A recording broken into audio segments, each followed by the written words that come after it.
Hello साथीहरू, टिका लगाइरहेको अवस्था, आन्टीको चाहिँ टिका थपिरहेको अवस्था। टिका लगाउँदै हुनुहुन्छ उहाँले चाहिँ दसैँमा।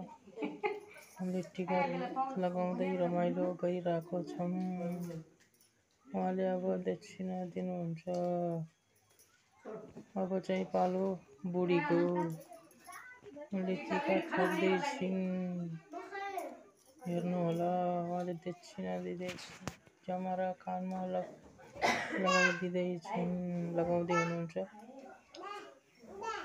अनि पछि चाहिँ तपाईँको के अरे दक्षिणा दिँदै हुनुहुन्छ। अनि नानीहरूले खाना खाँदैछन् बाहिरतिर, हेर्न सक्नुहुन्छ तपाईँहरूले, खान सक्नुहुन्छ। हामी फाइनली पानी खाँदै, त्यसपछि चाहिँ पनि पानी खाँदैछिन्। अनि फाइनली हामी रोटी खान लाग्यौँ। रोटी खाएर